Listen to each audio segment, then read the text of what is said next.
Merci beaucoup pour vos applaudissements chaleureux. Bonsoir, nous sommes enchantés d'être ici dans ce cadre enchanteur. Mais nous sommes ici sans chanter, puisque nous ne sommes pas venus en chanteur, mais nous faisons donc de la chanson française instrumentale. Instrumentalement. C'est un instrument français, mais enfin, instrumentalement quand même. Nous ne sommes pas des précurseurs, d'ailleurs. Mozart lui-même ne faisait-il pas de la flûte sans chanter? Depuis presque 30 ans, notre trio L'âme des poètes, nous avons décidé de consacrer notre vie à la chanson française instrumentale. Nous sommes d'ailleurs sponsorisés par la communauté Sans Fraise, qui est basée à Ouépion, comme chacun sait. À la guitare, Fabien de Grise. Au saxophone soprano, Pierre Vaiana. Et à la contrebasse, Wow. Jean-Louis Rassinfos. Merci beaucoup.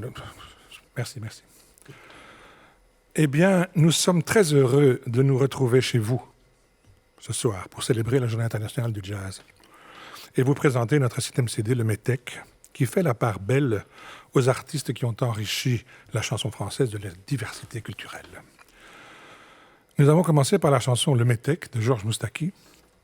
METEC, en grec ancien, métaïkos, désignait en fait quelqu'un qui a changé de résidence et qui réside dans la cité avec un statut intermédiaire entre citoyens et étrangers, sans le sens péjoratif que l'histoire a apporté à ce terme de métèque. Georges Moustaki, d'ailleurs, lui-même, Giuseppe Moustaki, est italo-grec et né à Alexandrie, en Égypte. Plusieurs chanteurs français sont nés en Égypte, à Alexandrie, là où il y avait le phare d'Alexandrie, Alexandra, phare d'Alexandrie qui était le seul phare de l'histoire qui était déjà relié à l'électricité, puisque Clo-Clo l'a célébré, Alexandra. Bref, je m'égare un peu, comme nous sommes dans une gare justement, ça tombe bien. Nous enchaînons avec une chanson de Francis Lay et de Pierre Barou, popularisée par Yves Montand, et qui est dédiée à la petite reine, la princesse, donc, la bicyclette.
Merci beaucoup. Il s'agissait de chanson du groupe Beau Dommage qui s'appelait La complainte du phoque en Alaska.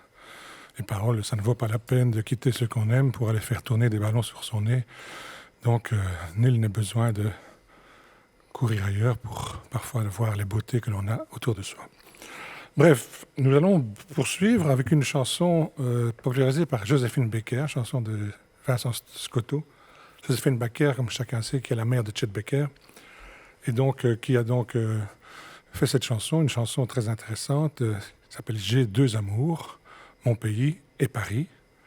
Elle était en fait effectivement une des premières stars de couleur en France, et donc elle a aussi été très importante dans la défense des droits civiques aux États-Unis, puisqu'elle était aussi la seule femme à prendre la parole après Martin Luther King lors du fameux discours I Have a Dream. Donc voilà, une personne extrêmement importante, Joséphine Baker, et nous avons donc choisi J'ai deux amours, une chanson donc de Vincent Scotto.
Merci beaucoup. Vous avez tous reconnu la chanson d'Adamo, Les filles du bord de mer. C'était donc une chanson de Charles Aznavour qui s'appelait La Mama. C'est un texte du père, d'ailleurs, c'est pas un texte d'Aznavour, c'est un texte du père de France Gall, qui était donc poète et parolier. On continue avec une chanson de Louis Chédid, lui aussi né en Égypte. Il y a un nid là-bas, ou près des pyramides en tout cas. Et donc c'est une chanson de Louis Chédid, c'est une chanson qui s'appelle « T'as beau pas être beau ». Oh, oh, oh.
Merci, c'est donc t'as beau à être beau, c'est ça, oui. De Louis Chédid, né lui aussi en Égypte, à Ismaïlia. Il y a un nid là-bas, comme je le disais.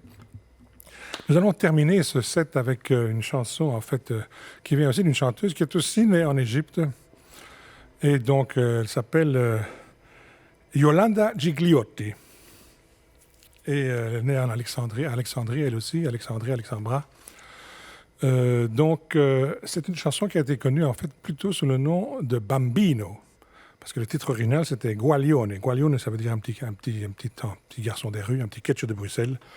Et donc, voici donc, pour terminer, avec Fabien de Grise à la guitare, Pierre Vaiana et moi-même à la contrebasse, vous avez donc vu l'âme des poètes qui va vous jouer Guaglione Bambino. Grazie mille.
On est ce soir à la Jazz Station à l'occasion de la 10e journée internationale du jazz qu'on a célébrée toute la journée dans le monde entier, aussi dans notre pays. Dans un instant, on écoutera le trio du pianiste Alex Coe. Mais avant cela, j'ai le plaisir d'accueillir le trio L'Âme des Poètes qui nous a rejoints au grand complet. Je salue tout d'abord son contrebassiste qui est Jean-Louis Rassinfos. Bonsoir Jean-Louis. Bonsoir, bonsoir. Et puis aussi Pierre Vaiana, le saxophoniste. Bonsoir Pierre. Bonsoir, bonsoir. Et Fabien de Grise, guitariste de L'Âme des Poètes. Bonsoir, mais je tiens à rétablir tout de suite une vérité historique. Au départ, le groupe a commencé avec un autre guitariste que moi, il s'agissait de Pierre Van Dormael, et je l'ai remplacé quelques années après. Et Pierre Voilà, Van Dormael qui nous a quittés il y a déjà quelques années. Voilà, alors on le sait, la tradition du jazz, elle repose sur ce qu'on appelle des standards qui historiquement sont ces chansons extraites des comédies musicales de Broadway. Avec vous, L'Âme des Poètes, et là je me tourne vers Jean-Louis Rassinfos, on découvre que nous aussi, finalement, Jean-Louis, on a aussi nos standards, notre culture francophone. Les standards sont les chansons que tout le monde connaît, donc ça devient un standard parce que tout le monde les connaît, que c'est extrêmement joué, et il y a beaucoup de versions, etc. Donc ça fait partie un peu de notre mémoire collective, tous ces morceaux qui font partie de notre mémoire collective, presque d'une manière subliminale, les paroles nous sont en nous. Pierre Vaiana, est-ce que toutes ces chansons que vous interprétez, elles ont fait partie de votre enfance, c'est lié à votre histoire?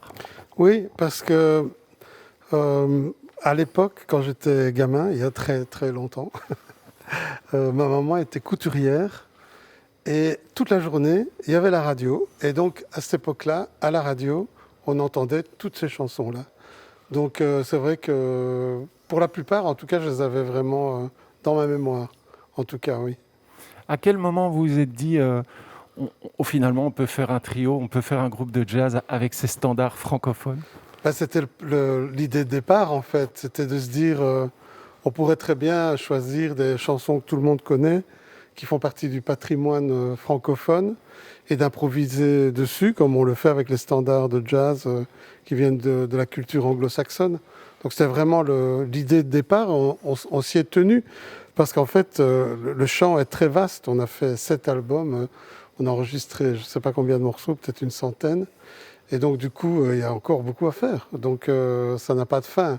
Et c'est très inspirant aussi, parce que c'est vrai que quand c'est des chansons qu'on connaît, les paroles sont là, les histoires qu'elles racontent sont là, les émotions qu'elles véhiculent sont là. Donc, c'est des chansons qui nous parlent énormément, en tout cas.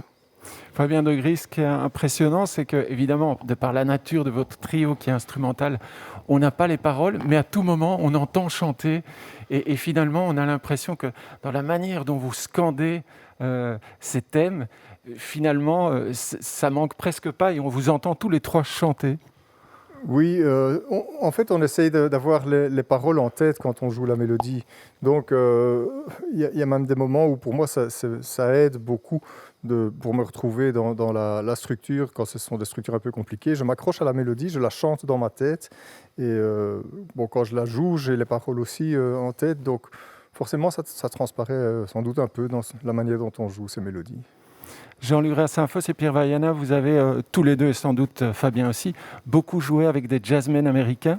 Est-ce que nous, francophones, quand on joue, et là on revient aux standards américains, est-ce que parfois, vous qui avez enseigné, Jean-Louis Rassinfos, vous êtes dit, tiens, ces étudiants, ils devraient connaître les paroles de ces standards américains avant de les jouer, pour mieux sentir, j'allais dire, le texte et leur chant à eux, même s'ils ne sont pas des vocalistes?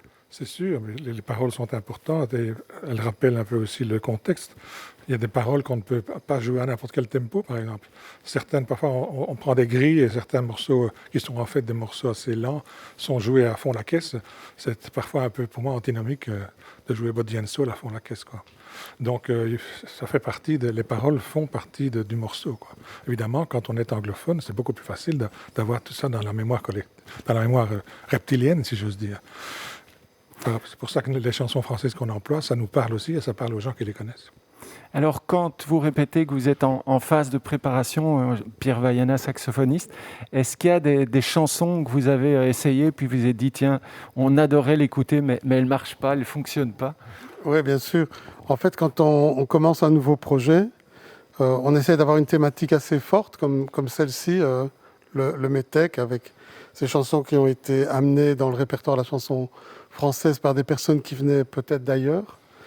Et on se demandait au début du projet, en cherchant, parce que la première phase, c'est de chercher du répertoire.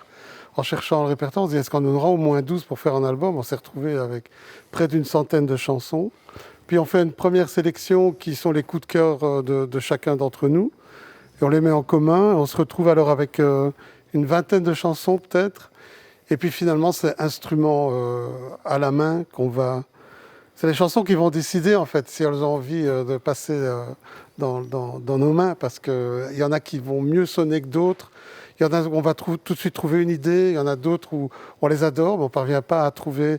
Et d'ailleurs, même dans ce répertoire-ci, on en a une qui est le phoque en Alaska, qu'on a essayé il y a peut-être 20 ans. On n'y arrivait pas. Et là, on l'a ressorti pour ce projet-ci, et cette fois-ci, ça a marché. Jean-Louis Rassin-Fosse, ce qui est absolument jubilatoire dans la manière dont vous approchez ces classiques de la chanson française, c'est qu'à la fois il y a ce grand respect des mélodies, qu'est-ce que nous on a connu, c'est ce qui nous accroche, et en même temps c'est jamais littéral, et votre parole elle est distribuée d'une manière très créative. Je pense par exemple à Bicyclette qu'on a entendu tout à l'heure, où à tout moment la bicyclette de mon temps est là, mais vous dévoyez la manière dont ces voix sont distribuées. On sent qu'il y a beaucoup de recherche là-dessus, tout en conservant le texte. C'est l'idée d'un trio aussi où on était égaux tous. Il n'y a pas un soliste avec des accompagnateurs. Donc on est chaque fois à tour de rôle, parfois soliste, parfois accompagnateur. Donc il y a ce jeu entre nous aussi. Comme aussi on n'a pas de contraintes, on peut passer d'un rythme à l'autre assez facilement. Donc il y a pour moi une facilité de pouvoir rendre l'atmosphère de ces chansons. On est aussi très attaché à la mélodie pure, c'est-à-dire c'est la seule chose qui nous reste parfois. Oui. On a un peu modifié l'harmonie, on a réharmonisé, on change les rythmes, mais si on ne se tient pas à la mélodie stricte, alors on est foutu, on n'a aucune... Donc on essaie de respecter la scansion, la manière dont les paroles sont dites, qui sont en fait essentielles, quoi. Parce que si on voit simplement les paroles de n'importe quelle chanson, si on les lit, « Je ne me quitte pas, il faut t'oublier, tout peut t'oublier », ça devient presque ridicule. S'il n'y a pas justement la scansion humaine et la manière de distribuer dans le temps les choses, c'est là que ça se passe. Jean-Louis Rassin-Fosse, contrebassiste, Pierre Vaiana, saxophoniste, Fabien de Grise, guitariste, merci beaucoup. Vous êtes tous les trois membres du trio L'âme des poètes. Et puis, Jean-Louis, je vais vous demander de rappeler le dernier disque que vous avez fait paraître chez Igloo, 7e de votre trio L'âme des poètes. En effet, ce disque s'appelle Le Métèque, d'après la chanson de Georges Moustaki, et donc voilà, distribué par Igloo et Sawarex. Merci beaucoup. Merci beaucoup. Merci. Dans un instant, on va découvrir la deuxième formation de cette soirée qui célèbre la 10e journée internationale du jazz. Une soirée qui va se poursuivre avec un autre trio. C'est le trio d'un pianiste qui nous a rejoint, et tout son trio nous a rejoint. C'est Alex Coe. Bonsoir Alex. Bonsoir, bonsoir. Et puis juste à côté de vous, il y a Dre Pallemart. Bonsoir Dre. Bonsoir. Alors je précise que vous êtes le batteur de ce trio. Pour tous ceux qui connaissent le jazz, c'est une évidence, mais on va quand même le rappeler. Lennart Hendels, qui est le contrebassiste de ce trio. Bonsoir Lennart. Bonsoir. Alex Coe, alors si vous résidez à Bruxelles, vous avez étudié en dehors de nos frontières, je crois. Oui, d'abord à La Haye, puis à Amsterdam. En fait, La Haye, c'était avec Lennart, Amsterdam aussi. Puis j'ai fait un master à Copenhague, puis New York. Et puis Bruxelles, voilà. Alors, comme tout étudiant qui s'attelle au jazz, vous avez évidemment étudié toute la tradition du jazz. Ça fait partie du cursus de tous les étudiants de jazz. Mais votre musique, elle s'est peu à peu éloignée de cette tradition. Je crois aussi que vous avez passé quelques années à New York, c'est le cas ? Oui, à New York. Ouais, c'est vrai que au niveau de tradition, pour moi, la tradition, c'est important. À La Haye, il y avait beaucoup de musiciens là-bas qui jouaient vraiment dans le style de cette tradition. Donc c'est là-bas que j'ai plus ou moins un peu réalisé l'importance de cette tradition. Mais en fait, à mon avis, je pense que tout c'est possible dans la musique, et j'essaie de trouver un peu mon chemin dans la musique. Et parfois, c'est un peu, il y a des influences de free ou un peu... Ouais, c'est difficile de prendre une étiquette et le mettre sur ma musique, mais je pense que c'est un peu le tout, en fait. Ouais. Mais quand on écoute la musique que vous faites, il me semble qu'il y a quand même une influence assez claire qui se dessine. C'est l'influence de la musique classique contemporaine. On sent que vous aimez explorer les dissonances, c'est-à-dire quand ça frotte, quand deux notes très proches sont jouées. Est-ce que par exemple la musique de Schoenberg, c'est quelque chose qui a pu vous plaire ou vous influencer? Schoenberg, oui. Plutôt son... Schoenberg, oui, mais plutôt aussi Messiaen. Je suis un grand fan de Messiaen et tous les compositeurs français, les grands français, comme Debussy et Ravel, surtout Messiaen aussi. J'aime bien tous les types de musique quand la musique, c'est un peu comme des nuages, comme des peintures, c'est ça que j'aime en fait. Que c'est pas seulement une mélodie, mais vraiment une histoire, des couleurs. Donc oui, Schoenberg aussi, mais c'était plutôt en fait les impressionnistes et surtout Messiaen. Olivier Messiaen, grand organiste. Oui. Dre Palemarts, vous êtes, en plus d'être un super soliste, un super batteur, vous êtes aussi un enseignant. Est-ce que c'est un passage encore obligé et toujours une référence, toute cette tradition du jazz, avant de développer son propre langage? Quel est votre regard là-dessus? Moi, je pense que si on joue un instrument, on doit apprendre un langage. C'est n'importe quel langage qu'on doit apprendre pour parler avec quelqu'un qui a le même langage. Une question de vocabulaire, apprendre un vocabulaire? Non, juste nous, si on vient dans le monde du jazz, oui, on a la tradition de jazz, mais si tu veux jouer le blues, mais il faut la tradition du blues. Si on veut jouer dans le rock, mais ou dans la musique classique, c'est un langage, tu vois, c'est la tradition, c'est apprendre un langage avec toute la culture autour pour communiquer avec des autres gens qui aiment bien cette culture et ce langage. Donc c'est complètement indispensable, obligatoire. Mais oui, autrement c'est... On ne peut pas parler. Oui, je pense que si on est au Japon et on écoute, on va dans un théâtre japonais, mais on peut sentir l'ambiance, mais on rate toute l'histoire. Parce qu'on n'a pas le langage, on n'a pas la culture. Alex est là, mais...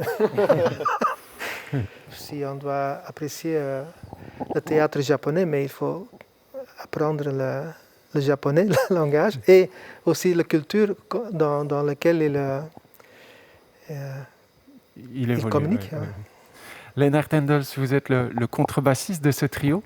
Et je pense à deux très grandes figures du jazz. C'est Ella Fitzgerald et Chet Baker, qui tous les deux ont fait toute une carrière en jouant que des standards. Je me demande s'ils ont même composé, ne fût-ce qu'une mélodie, un standard. Est-ce que ce serait encore possible aujourd'hui de faire une carrière avec que la tradition, ou bien ça n'a plus de sens dans le jazz et toutes les formes qu'il a pris aujourd'hui? Moi, je crois qu'aujourd'hui, il y a plein de formes de musique, il y a plein de formes de jazz.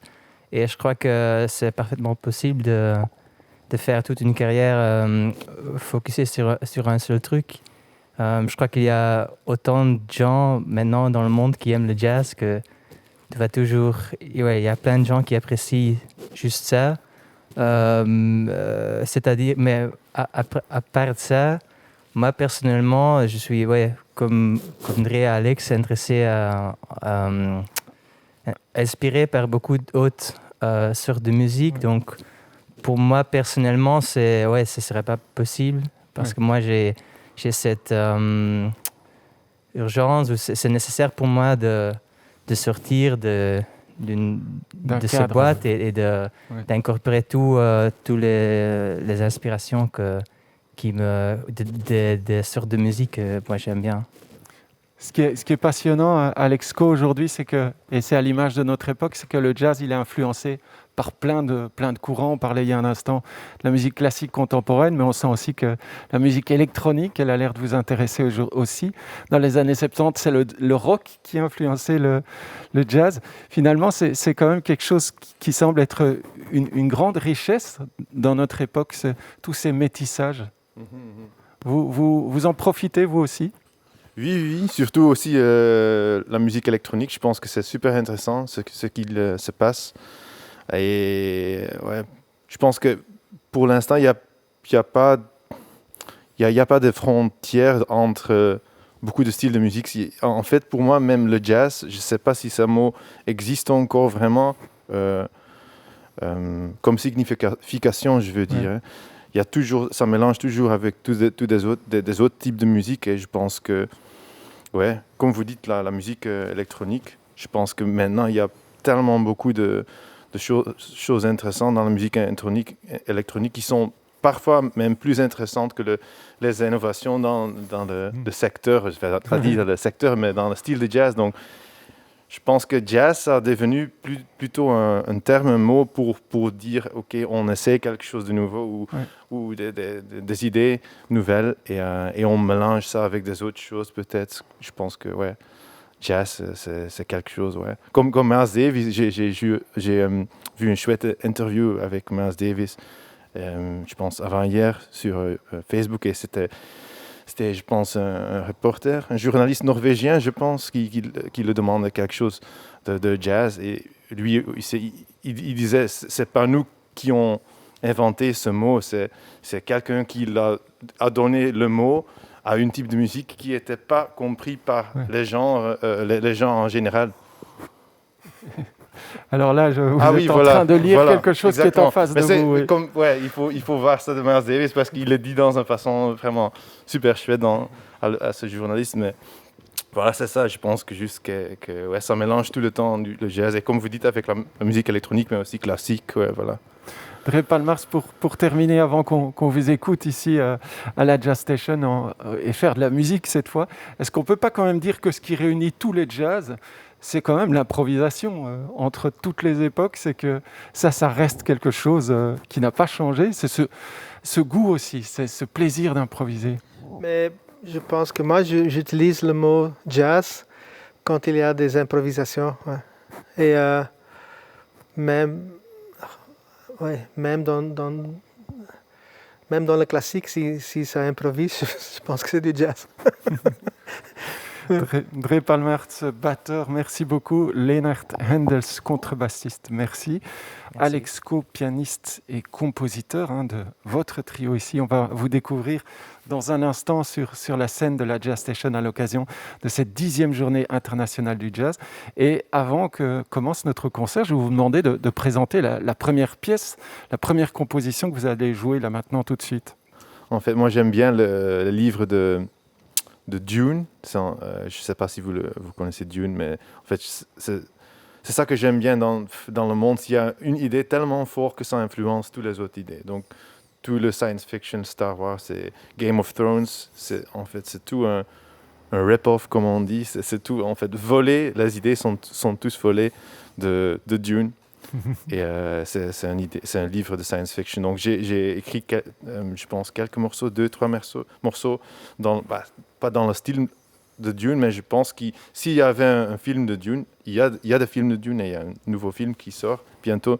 Mais je pense que s'il y a vraiment le film idéal pour Dune, je pense que ça, c'est un peu la musique pour les films de Dune. Donc, c'est le premier pardon pour tout que je dis, mais voilà, la première pièce, ça s'appelle Desert Messiah, et lui, le Desert Messiah, c'est un peu le caractère principal de Dune. Alex Coe, merci beaucoup. Dre Palmars, merci. Lennart Hendels, hartelijk bedankt, beste vrienden. On vous écoute. Merci à vous.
Bonsoir à tous. Goedenavond iedereen.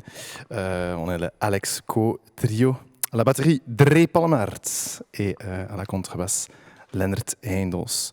On joue 4 morceaux en fait à moi. Ce soir, la première morceau, ça s'appelle Desert Messiah. Et on continue maintenant avec Doritos Everywhere. Je dis à l'américaine, Doritos Everywhere. Mais Doritos Everywhere, ça marche aussi. Donc, je sais pas pourquoi je dis Doritos. C'est pas quelque chose américain, mais donc Doritos, voilà, Doritos Everywhere.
le jazz, oui.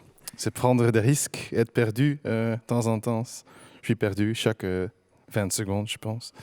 Mais voilà, ça c'était Blame It on My Chromosomes. Voilà.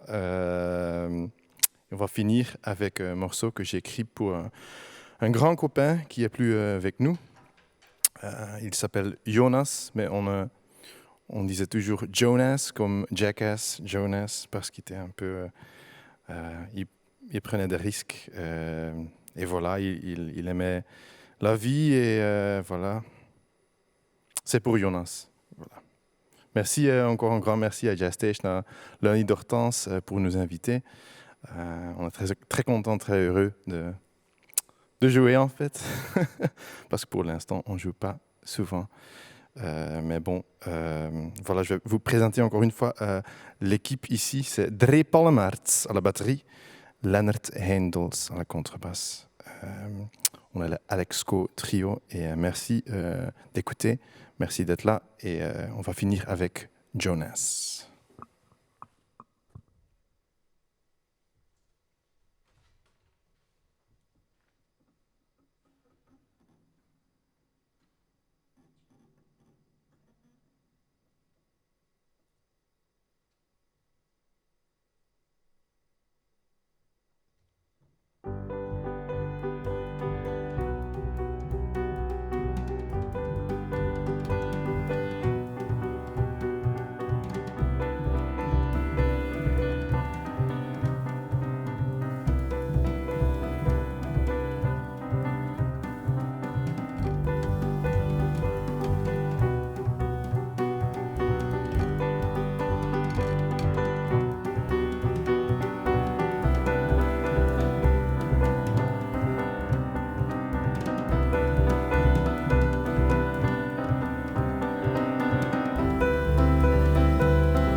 Merci.